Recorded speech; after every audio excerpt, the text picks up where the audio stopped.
السلام علیکم ورحمۃ اللہ وبرکاتہ۔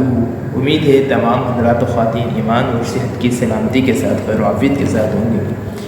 محترم ناظرین کرام، جیسا کہ آپ کو معلوم ہے کہ ہمارا جو چینل ہے اس کا مقصد علم کا حصول ہر فرد سے، اور ہم علم سے مراد وہ علم جو ہمیں اچھے برے کی تمیز سکھائے، دنیا میں بھی رہنے کا طریقہ سکھائے، اور آخرت میں جو اصل ہماری ایک مسلمان کی زندگی ہے اس میں بھی وہ کامیاب کروائے۔ تو وہ آپ کو معلوم ہے وہ کون سے علم ہے، وہ قرآن اور حدیث، اللہ اور اس کے رسول صلی اللہ علیہ وسلم کے فرامین اور احکامات کا علم ہے۔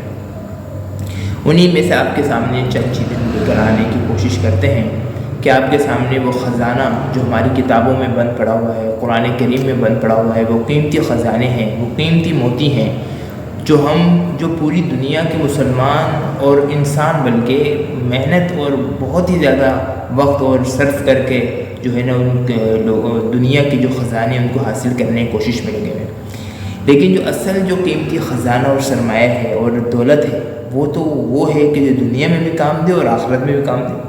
لیکن ایک مسلمان کی زندگی تو اصل آخرت کی زندگی ہے نا، تو اسی لیے ہمارے پاس وہ قیمتی خزانے اور موتی ہم نے خود آرام سے ان کو بند کر کے اپنی الماریوں میں رکھتے ہیں۔ وہ قرآن کی صورت میں ہے، وہ اللہ کے رسول صلی اللہ علیہ وسلم کی حدیث کی صورت میں ہے۔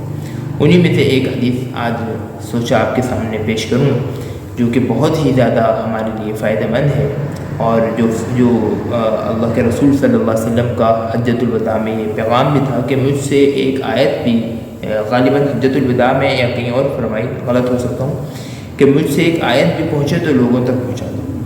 تو اسی حوالے سے میں نے سوچا کہ آپ کے سامنے بھی وہ شیئر کر دوں۔ وہ حدیث مبارکہ سنن ترمذی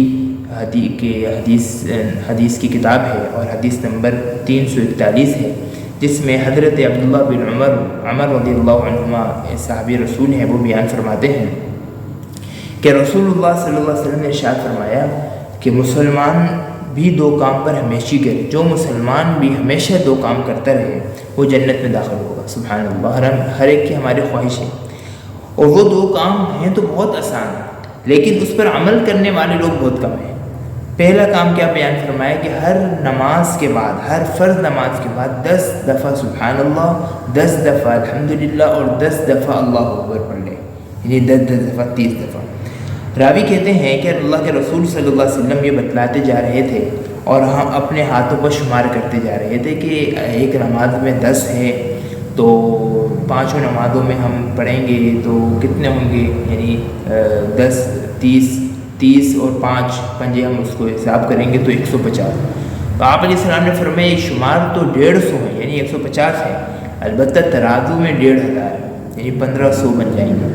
دوسرا کام کیا ہے، جب اپنے بستر پر سونے کے لیے جاؤ تو سبحان اللہ الحمدللہ اللہ اکبر، یہی کلمات ہیں جو ہم نے نماز کے بعد پڑھے، یہ 10 دفعہ پڑھے۔ اب بستر پر سوتے وقت اس کو یعنی 100 دفعہ پورا کر لو، یعنی 33 دفعہ سبحان اللہ، 33 دفعہ الحمدللہ اور 34 دفعہ اللہ اکبر، تو 100 دفعہ پورا ہوگا۔ البتہ ترازو میں یہ 1000 ہے، سبحان اللہ۔ پھر تم میں کون شخص ایسا ہوگا جو 2500 گناہ کرتا ہو، یعنی 2500، 150 وہ اور 1000 یہ، تو 2500 ہو گئے، یہ 2500 نیکی آپ نے ایک دن میں کما لیا۔ تو آپ علیہ السلام فرما رہے ہیں تم میں سے کون ہوگا جو 2500 گناہ کرتا ہوگا؟ 2500 گناہ تو کوئی نہیں کرتا ہوگا، لیکن نیکیاں آپ نے 2500 الحمدللہ ایک دن میں کر لیں گے۔ صحابہ نے عرض کیا کہ ہم اس ذکر کا اہتمام کیوں نہیں کر سکتے؟ آپ صلی اللہ علیہ وسلم نے فرمایا وجہ اس کی ہے، یعنی لوگ کوتاہی اور غفلت میں اس اتنے بڑے عمل اور اتنی قیمتی خزانوں سے محروم اس وجہ سے ہیں کہ ایک شخص نماز میں ہوتا ہے اور شیطان اس کے بعد آ کر کہتا ہے کہ فلاں چیز یاد کرو، فلاں چیز یاد کرو، چنانچہ وہ شخص نماز سے فارغ ہو کر اس کام میں مشغول ہو جاتا ہے۔ آپ کو بھی اس کا تجربہ ہوگا کہ نماز سلام پھرتے ہی ہمیں فلاں کام یاد آ جاتا ہے، اور ہم فوراً نماز اور دعا مانگ کر فوراً ہم نکلنے کی کوشش کرتے ہیں، اور فوراً ہم نکلنے کی کوشش کرتے ہیں کہ یہ جو ہے ہمارا فلاں کام یاد آ گیا، حالانکہ یہ کام نہیں ہوتا بلکہ شیطانی وساوس ہوتے ہیں، اور اس کام میں چنانچہ وہ شخص نماز سے فارغ ہو کر اس کام میں مشغول ہو جاتا ہے اور اس ذکر کا اہتمام نہیں کر پاتا۔ اور اسی طرح جب اپنے بستر پر رات سونے کے لیے جاتا ہے تو شیطان اسے برابر دھمکیاں دیتا رہتا ہے کہ کہیں اس کو ذکر یاد نہ آ جائے، کچھ اللہ کا ذکر نہ کر لے، یہاں تک کہ وہ ذکر کے اہتمام کے بغیر ہی سو جاتا ہے تو آپ علیہ السلام نے اس کی وجہ ہی بیان فرمائی کہ اس کی جو کوتاہی ہے وہ اس وجہ سے ہے کہ لوگ جو ہے شیطان کے بہکاوے میں وسوسوں میں آ جاتے ہیں. تو اس سے بس تھوڑی سی ہمت کی بات ہے. اور شیطان کا وسوسہ قرآن کی آیت کا مفہوم ہے کہ بہت ہی کمزور ہے، پھونک مارو اعوذ باللہ پڑھ کر غائب ہو جاتا ہے. سامعین محترم، اس حدیث مبارکہ میں اللہ کے رسول صلی اللہ علیہ وسلم نے 2 عمل بیان فرمائے جو بہت آسان، بہت ہلکے ہیں، لیکن بندے کو جنت دلا دیتے ہیں، جو کہ ہر ایک بندے کی خواہش ہے. اور اسی طرح نبی علیہ السلام کی حدیث مبارکہ میں ہم دیکھیں کہ ہر فرد نماز کے بعد کچھ اعمال کرنے کی ہمیں ترغیب دی گئی ہے کہ سلام پھیرنے کے بعد سب سے پہلے آپ نے کیا کرنا ہے؟ 3 دفعہ استغفر اللہ پڑھنا ہے. کہ اللہ استغفر اللہ کیوں پڑھنا ہے؟ ہم نے تو نماز پڑھی ہے. استغفر اللہ اس لیے پڑھنا ہے کہ یا اللہ ہم اس جو نماز کا جو ایک لیول تھا، جو مقام تھا، اس مقام تک ہم نماز نہیں پڑھ سکے، تیرا حق ادا نہیں کر سکے، تو ہمیں معاف فرما. اللہ تعالیٰ پھر بندے کو معاف فرماتے ہیں. اور پھر کیا پڑھنا ہے؟ اللہم انت السلام ومنک السلام تبارکت یا ذا الجلال والاکرام. پھر اسی طرح اور بھی 4تھا کلمہ بھی آتا ہے جس میں وہ پڑھتے ہیں، اور ایک اور دعا ہوتی ہے وہ پڑھ لیں. جب یہ دعا پڑھ لیں تو اب اس حدیث میں جو کلمات جتنی مرتبہ پڑھنے کہا گیا ہے، یعنی 10 بار، تو 10 دفعہ اللہ اکبر، 10 دفعہ الحمدللہ اور 10 دفعہ سبحان اللہ. ایک نیکی پر چونکہ 10 گنا اجر ملتا ہے. قرآن میں ہے نا کہ ایک نیکی کرو اللہ تعالیٰ سے 10 گنا اجر عطا فرمائیں گے. تو اب آپ حساب لگائیں کہ 10 دفعہ ہم نے ایک نماز میں 30 دفعہ یہ کلمات پڑھے. 5 نمازیں ہیں تو 30 کو ہم ملٹیپلائی بائی 5 کریں گے تو 300 بن جائیں گے. اور 300 کو ہم 10 گنا سے ڈیوائڈ کر ملٹیپلائی کر دیں گے، یعنی 10 سے تو کتنا ہو جائیں گے؟ 1500. یعنی 1500. آپ نے صرف 150 جو ہے کلمات پڑھے ہیں، لیکن اس کا ثواب آپ کو کتنا مل گیا؟ 1500 پر پہنچ گئی. اب بظاہر یہ معمولی اور چھوٹا سا عمل ہے، لیکن حضور صلی اللہ علیہ وسلم نے کیا فرمایا؟ یہ تمہیں جنت میں لے کر جائے گا. دوسرا عمل کیا فرمایا کہ جب سونے کے لیے بستر پر جانے لوگوں تو وضو کر لیں. بہت اچھی بات ہے، وضو کرنا چاہیے.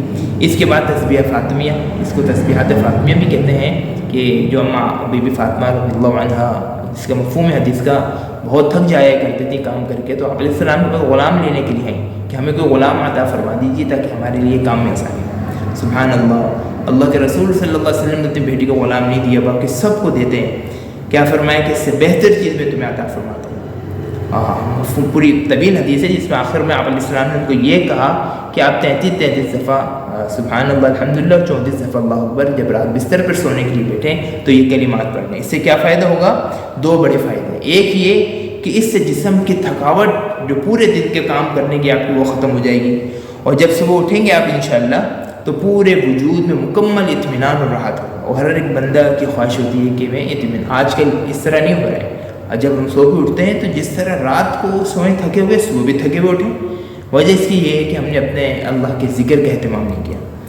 اور دوسرا فائدہ آخرت کا ہے، اور وہ یہ ہے کہ یہ کلمات گنتی میں تو 100 ہیں، لیکن اجر میں کتنے ہو گئے؟ 100 کو 10 گنا ڈیوائڈ کر دیے 10 سے تو 1000 بن گیا. تو گویا بغیر کسی مشقت اور وقت کے بندہ مومن چند منٹ کے اندر، کتنے منٹ لیں گے؟ چند منٹ لیں گے، لیکن 1500 2500 نیکیاں، 2500 نیکیاں اپنے نام اعمال میں جمع کر سکتا ہے، کیونکہ اللہ تعالیٰ کے نزدیک ایک نیکی کا اجر 10 گنا ہے.